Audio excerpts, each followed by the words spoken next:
This is Aschaffenburg, the city in Germany where my father was born. He and a dozen other people were invited back here. Now we have a history that runs deep here. It was a history that was almost lost in 1938 during Kristallnacht, Night of Shattered Glass. At about 3, 4 in the morning, we heard some shots. Horrific stories. My dad got shot. They broke into the house. Stories of survival. And I was hiding in an attic here for 1 week. Stories of pure evil. My uncle, right the street over here, they took him out into the façonnerie, what they call, tied him to a tree and took target practice. Stories my generation can't even imagine. They probably don't think it really happened because it was so cruel that and inhuman that they just don't want to believe. There's stories of Kristallnacht, which translates into the Night of Broken Glass.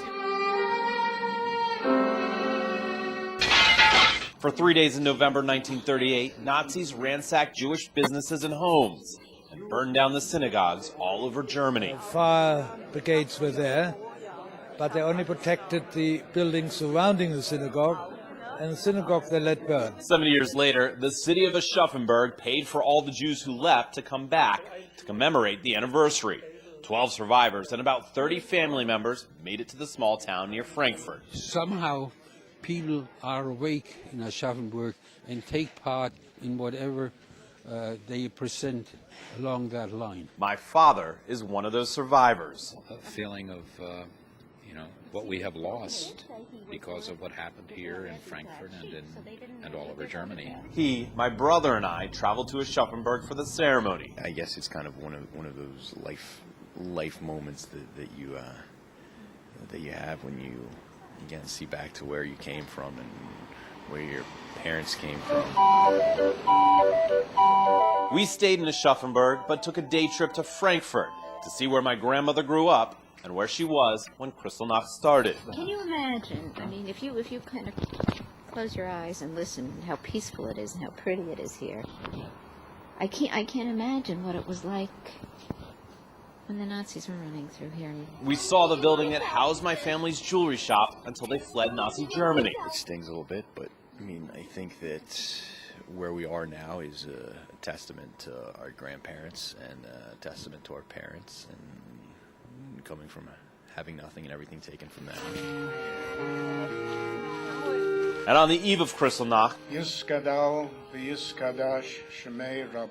the survivors said the Hebrew prayer honoring the dead for those who didn't make it out. Like my great-aunt Anna Glussman, one of many who are honored by a plaque in Frankfurt. My mother tells the story. The last time that she saw her was when she got on the train to leave Germany with us and left her behind at the train station.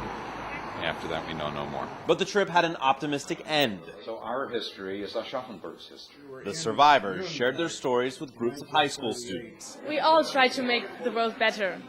We want peace, and we can't understand how cruel it got. The students, the town, the hosts, and all the Germans involved in the trip showed how truly important they felt the history leading up to the Holocaust is, and demonstrated to the survivors how they would never let anything similar to their stories happen again. Absolutely tremendous thing what they did for us here. It was done in very, very good taste, and I hope they keep up their good work for the future.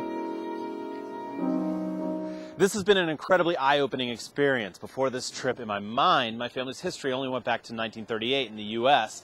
Now I'm only beginning to realize what they went through and what other families went through, and I hope one day I'll be able to share it with my children.